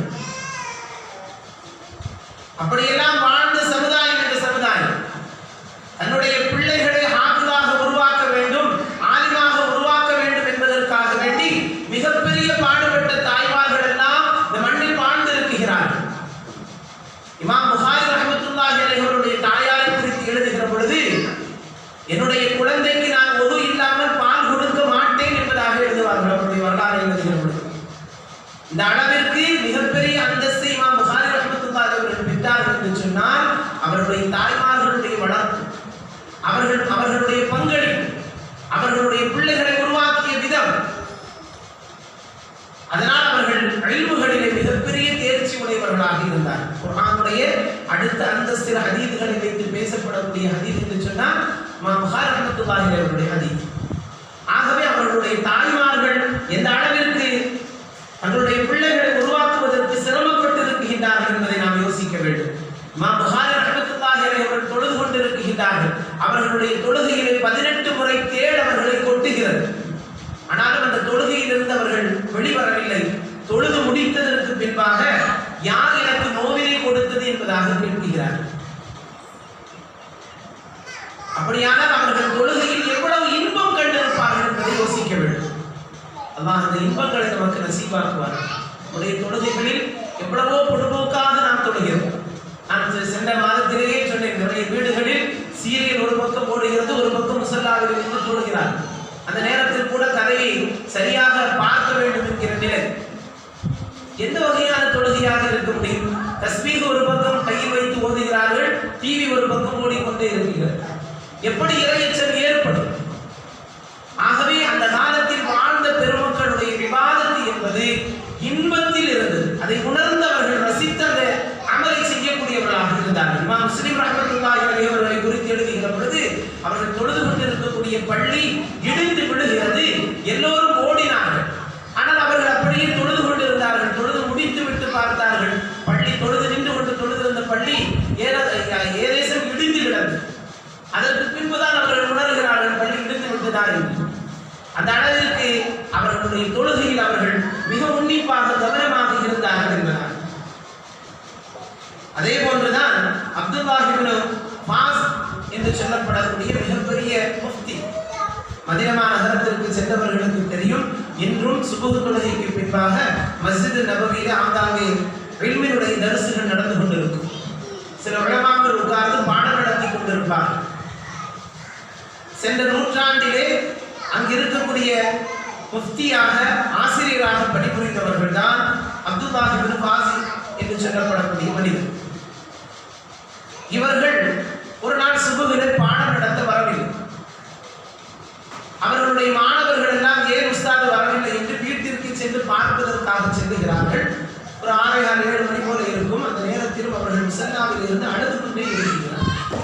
ஏன் நீங்கள் பாடம் நடத்த வரவில்லை, ஏன் அழுது கொண்டே இருக்கின்றீர்கள் என்று மாணவர்கள் கேட்கிறார்கள். பொழுது நான் ஒரு 14 வயதிலே அல்லது ஒரு 12 வயதிலே நான் தொழுகையை ஆரம்பித்தேன். எனக்கு 68 வயதாகிறது. ஒரு வக்து தொழுகையை கூட நான் கதாவாக்கியதில்லை. இன்று என்னுடைய சுபுஹ் தொழுகை கதாவாகிவிட்டது. 68 வயதில் அவர்கள் பதிவு செய்கிறார். இன்றைய சுபுஹ் எனக்கு கதாவாகிவிட்டது, அதை எண்ணி நான் இன்னும் அழுது கொண்டிருக்கிறேன் என்பதால். மனிதனுடைய நிலைப்பாடு சில நேரங்கள் நன்றாக இருக்கும், உடன் பலகீனமாகும். இது சாதாரணமாக உள்ளது. ஆனால் சமகாலத்திலே இளம் வயதில் இருக்கக்கூடியவர்களுக்கே பல்வேறு விதமான நோய்கள் பாதுகாக்க வேண்டும். இந்த நோய்களில் எல்லாம் இருந்தது ஆரோக்கியமான வாழ்க்கையை என்றென்றும் அவருக்கு சஜிதா செய்யும் நசீபை நமக்கு தந்தருள் புரிவானார். ஆக அந்த 68 வயது வரையிலும் ஒரு வக்து தொழுகையை கூட நான் கதா இல்லாமல் தொழுது வந்தேன். ஆனால் இன்று என்னுடைய சுபுஹ் பறிபோய்விட்டதே என்று நான் அழுது கொண்டிருக்கின்றேன் என்று மதீனாவிலே ஆசிரியராக இருந்த அந்த பெருமகனார் சொல்லுகிறார்கள் என்று சொன்னால் எந்த அளவிற்கு அவர்களுடைய வாதம் இருந்திருக்க வேண்டும் என்பதை யோசித்து பாருங்கள். நம்முடைய தொழுகைகள் எப்படி இருக்கிறது என்பதை சிந்தித்து பாருங்கள். அல்லாஹ் பாதுகாக்க வேண்டும். ஹுதுவாக தொழக்கூடிய அந்த தொழுகைக்கான சவாபு என்பது சொர்க்கத்தை தவிர வேறு எதுவும் இல்லை. ஆகவே சொர்க்கத்தை பெற வேண்டும், அல்லாஹ்வினுடைய அன்பை, அல்லாஹ்வினுடைய பொருத்தத்தை, நாயகத்தினுடைய பொருத்தத்தை பெற வேண்டும் என்று சொன்னால் தொழுகையிலே நமக்கு மிகப்பெரிய இன்பம் வர வேண்டும். அந்த இன்பத்திற்காக வேண்டி நம்முடைய தொழுகையிலே பேணுதல் மிக்க தொழுகையாளிகளாக நாம் மாற வேண்டும். அதைத்தான் மார்க்கம் நமக்கு வலியுறுத்துகிறது. அன்றைய காலகட்டத்திலே வாழ்ந்த மக்களிடத்திலே ஏராளமான சுன்னத்தான தொழுகைகள் இருந்தது. சுன்னத்தான தொழுகைகள் குறித்து ஒரு மாதம் பேசப்பட வேண்டும். அந்த அளவிற்கு நிறைய தொழுகைகள் சுன்னத்தான அமல்கள் இருக்கு. ஆனால் இன்று பரவான தொழுகைகளே நம்மிடத்திலே மிக பொதுவாக மாறிவிட்டது. இன்னும் சுன்னத்தான தொழுகைகளுக்கு நாம் அதிகமாக இடம் கொடுப்பதே இல்லை. நிறைய பிள்ளைகள் வருவதே இல்லை என்கிற பொழுது சுன்னத் எப்படி இருக்கும்? நிறைய பேருக்கு சுன்னத்துனா என்னன்னு கூட தெரியாத ஒரு நிலை.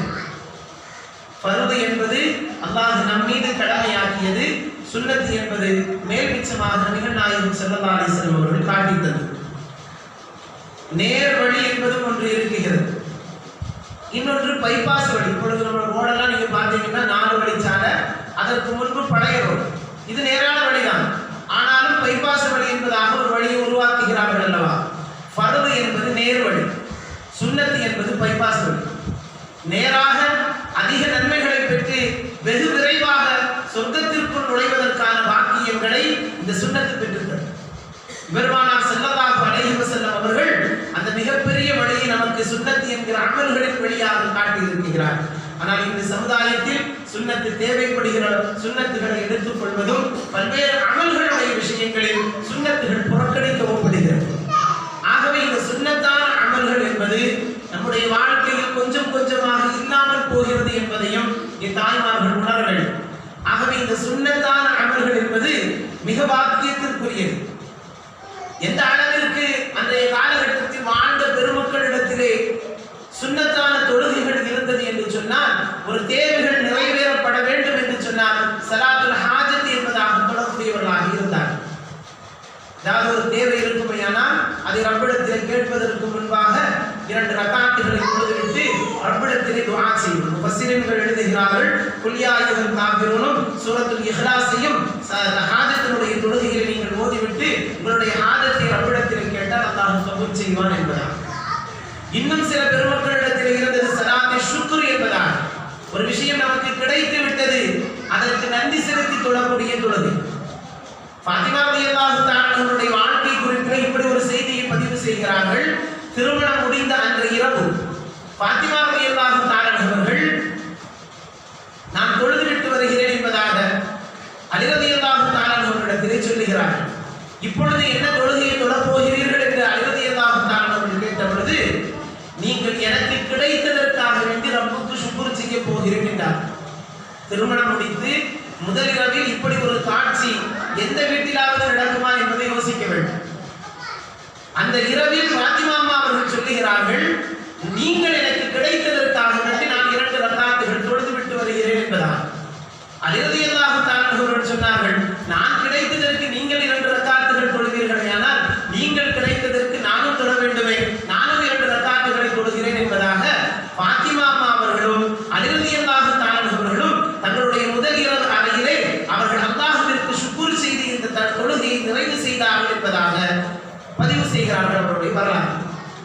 அப்படியானால் தொழுகையின் பக்கம் அவர்கள் எவ்வளவு இன்பத்தை அனுபவித்திருக்க வேண்டும், அந்த தொழுகைகளுக்கு அவர்கள் எவ்வளவு தூரம் முக்கியத்துவம் தந்திருக்க வேண்டும். இபாதத்து என்பது எல்லா கட்டத்திலும் மார்க்கம் வரையறுக்கிறது. ஒரு சந்தோஷமான விஷயமாக இருந்தாலும் ரப்புக்கு நன்றி செலுத்துவது. இன்னொன்று இஸ்திகாரா என்று தொழக்கூடிய ஒரு தொழுகை, ஸலாத் இஸ்திகாரா என்பதால். இது எதற்காக வேண்டி தொழப்படும் என்று சொன்னால், சில விஷயங்களில் முடிவு செய்ய முடியாமல் இருக்கும் அல்லவா, இப்படி செய்தால் என்ன அப்படி செய்தால் என்ன என்கின்ற ஒரு நடுநிலையான முடிவை எடுக்க முடியாத ஒரு நிர்பந்தம் இருக்கின்ற பொழுது இஸ்திகாரா என்கின்ற ஒரு தொழுகை மார்க்கம் முன்வைக்கிறது. அந்த தொழுகையை தொழுதுவிட்டு நீங்கள் ரப்பிடத்திலே முடிவை கேட்கிற பொழுது அல்லாஹ் எப்படி முடிவெடுக்க வேண்டும் என்கிற வழிமுறையை உங்களுக்கு காட்டி தருவான் என்பது. இன்னும் சொல்கிறார்கள், சஃபர் என்கின்ற ஒரு தொழுகை, ஸலாத்தி சஃபர், ஒரு இடத்திற்கு பயணப்படுகிறோம் என்று சொன்னால் 2 ரகாத்துகளை பயணத்திற்கு முன்பாக, ஒரு காலகட்டத்தில் அதுவெல்லாம் நம்முடைய ஊர்களிலும் இருந்தது. வெளிநாடுகளுக்கு பயணப்படுவதற்கு முன்பாக 2 ரகாத்துகளை தொழுதுவிட்டு துஆக்கள் ஓதிவிட்டு வீட்டிலிருந்து வெளியேறக்கூடிய ஒரு காட்சிகள் இருந்தது. ஆனால் இன்று அப்படிப்பட்ட காட்சிகள் எதுவும் இல்லை. காரணம், இன்று நாகர்கோவிலுக்கு போயிட்டு வருவது போல் தான் துபாய்க்கு போயிட்டு வரலாம். அதனால அந்த சூழல்கள் எல்லாம் மாறி போய்விட்டது. ஆனால் ரசூலுல்லாஹி ஸல்லல்லாஹு அலைஹி வஸல்லம் அவர்கள் எந்த சஃபரை அவர்கள் முன்வைக்கிற பொழுதும் 2 ரகாத்துகளை தொழுதுவிட்டு அவர்கள் பயணப்பட்டு இருக்கின்றார்கள் என்று நாயகத்தினுடைய வாழ்க்கையை நாம் பார்க்கிறோம். அது மிகப்பெரிய சுன்னத்தும் கூட. அதே போன்று ஸலாத்தே தௌபா என்பதாக, ரப்பிடத்திலே பாவ மன்னிப்பு கேட்பதற்கு முன்பாக 2 ரகாத்துகளை தொழுதுவிட்டு ரப்பிடத்திலே பாவ மன்னிப்பு தேடிக்கொள்வது. சில முஃபஸ்ஸிரீன்கள் அந்த தொழுகைக்குள்ளேயே நீங்கள் 300 தடவை இஸ்திக்ஃபாரை ஓதிக்கொள்ளலாம். அந்த ஸலாத்து தஸ்பீஹ் என்பதாக நாம் சொல்கிறோம் அல்லவா, அதே போன்று 300 தஸ்பீஹாத்தை ஓதுவது போன்று இந்த தௌபாவினுடைய தொழுகையிலே இஸ்திக்ஃபாரை ஓதிக்கொள்ளலாம் என்பதாகவும் பதிவு செய்கிறார். அந்த அளவிற்கு தொழுகையிலே ஏராளமான வழிமுறைகள் காண்பித்து தரப்படுகிறது. அதே போன்று ஸலாத்துல் வாலிதைன் என்பதாக, பெற்றோர்களுக்காக செய்யப்படும் தொழுகை, இப்படிதான் ஒரு தொழுகை தொழுதிருக்காங்க. ஸலாத்துல் வாலிதைன், மரணித்து போன பெற்றோர்களுக்காக வேண்டி அவர்களுக்கு நன்மை சேர்க்கும் விதமாக அவர்களுக்காக வேண்டி 2 ரகாத்துகளை தொழுது அவர்களுக்காக வேண்டி துஆ செய்யக்கூடிய ஒரு வழக்கத்தை ஏற்படுத்தி வைத்திருந்தார். காரணம், கபரிலே இருக்கக்கூடியவர்கள் இது நிறைய பேர்கள் பல்வேறு விதமான தவறான கருத்துக்களை முன்வைத்து பெற்றோர்களுக்கு கூட நிறைய பேர்கள் துஆ செய்ய தவறி போகிறார். நன்கு கவனித்துக் கொள்ளுங்கள், அவர்கள் எதிர்பார்க்கிறார்கள் என்று நாயகம் ஸல்லல்லாஹு அலைஹி வஸல்லம் அவர்கள் சொன்னார். நீங்கள் துஆ செய்கிற பொழுது சிலர்கள் அவர்களுடைய இடத்தில் மறுமையில் இருப்பார்கள், கபரிலே அவர்களுக்காக வேண்டி பல்வேறு நெருக்கடிகளை சந்திப்பார்கள். திடீரென்று அவர்களுக்காக வேண்டி தண்டனைகள் குறைக்கப்படுகிற பொழுது, ஏன் எனக்கு இன்றைக்கு அந்த தண்டனைகள் குறைக்கப்பட்டது என்று அந்த தண்டனை பெற்றவர்கள் கேட்கிற பொழுது, உன்னுடைய பிள்ளை உனக்காக வேண்டி இந்த நன்மையான காரியத்தை செய்து உனக்கு நன்மை சேர்த்திருக்கிறார், அதனால் உன்னுடைய தண்டனை குறைக்கப்பட்டது என்பதாக அவருக்கு பதிவு செய்யப்படும் என்றெல்லாம் செய்திகள் இருக்கிறது. ஆனால் அதெல்லாம் ஏனோ சமுதாயத்தில் மறுத்து பல்வேறு விதமான விவாதங்கள் முன்வைத்து இந்த பெற்றோர்களுக்காக வேண்டி துஆ செய்யும் நடைமுறை கூட சமுதாயத்தில் ஈடுபட்டு போய்விட்டது. பெற்றோர்களுக்காக துஆ செய்யும் பிள்ளைகள் என்பது மிகப்பெரிய பாக்கியத்திற்குரியது. நீங்கள் உங்களுடைய பெற்றோர்களுக்கு துஆ செய்கிற பழக்கத்தை நீங்கள் ஏற்படுத்தி உங்களுடைய பிள்ளைகளை நீங்கள் உருவாக்குவீர்களே, ஆனால் ஒரு காலகட்டத்தில் நாம் நம்முடைய தாய்க்கு துஆ செய்ய வேண்டும், தந்தைக்கு துஆ செய்ய வேண்டும் என்கிற எண்ணத்தை, உயர்ந்த சிந்தனையை அந்த பிள்ளை வளர்த்துக் கொள்வான். எதுவுமே இல்லாத நிலையை நாம் ஏற்படுத்தி விட்டோம் என்று சொன்னால் நமக்கும் அந்த பிள்ளைகள் துஆ செய்யாமல் போய்விடுவார்கள் என்பதையும் நாம் கவனத்தில் கொள்ள வேண்டும். இன்னும் ஏராளமான தொழுகைகள் அந்த காலகட்டத்தில் வாழ்ந்த பெருமக்கள் தொழுகைகளை நிறைவு செய்திருக்கிறார்கள்.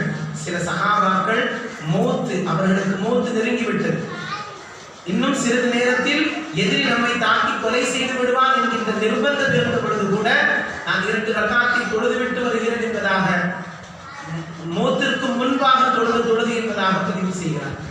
அதற்கெல்லாம் சஹாபாக்கள் தங்களுடைய வாழ்க்கையின் தொழுகையிலே மிக உச்சத்தை தொட்டவர்கள், விவாதத்திலே மிகப்பெரிய உச்சத்தை கண்டவர்கள், விவாதத்திலே மிகப்பெரிய உயிரோட்டத்தை பெற்றவர்கள். அவருடைய வணக்க வழிபாடுகள் என்பது உயிரோட்டம் உள்ளதாக இருந்தது. அந்த அளவிற்கு அவர்களுடைய விவாதத்துகள் மிக வலிமையாக இருந்தது. ஆகவே விவாதத்து என்பது, தொழுகை என்பது மார்க்கம் வலியுறுத்துகிற மிக முக்கியமான ஒன்று. அது ஃபர்து சுன்னத்தும் என்கிற நிலைப்பாட்டிலே நம்முடைய தொழுகைகள் அதிகப்பட வேண்டும். ஒரு காலகட்டத்தில் எல்லாம் வெள்ளிக்கிழமை தோறும் நிறைய பெண்மணிகள் தஸ்பீஹ் தொழுகையை நிலைநிறுத்தக்கூடிய சூழல்கள் இருந்தது. இது வளரும் தலைவர்களுக்கு அப்படி ஒரு தொழுகை இருக்கிறதா என்று கூட தெரியாத நிலை.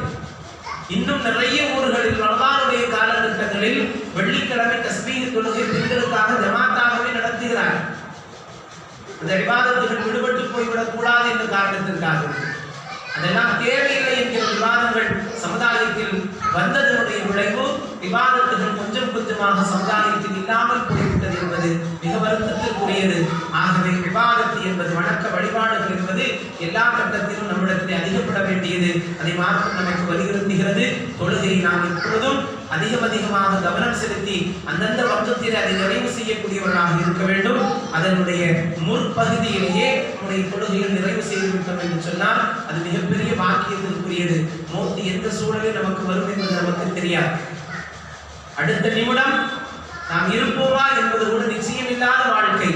ஆகவே மௌத்து வருவதற்கு முன்பாக கதா இல்லாமல் நம்முடைய தொழுகைகளை நிறைவு செய்து மரணிக்கக்கூடியவர்களாக இருக்க வேண்டுமானால் தொழுகை அதனுடைய வகுத்துகளிலேயே தொழுது நாம் அதை பயன்படுத்திக் கொள்ள வேண்டும். ஆகவே நாம் பிற்படுத்திக் கொள்கிறோம் என்று சொன்னால் சில நேரங்களில் மௌத்து வந்து விட்டது என்றால் அந்த தொழுகை கூட நமக்கு இல்லாமல் போய்விடும்.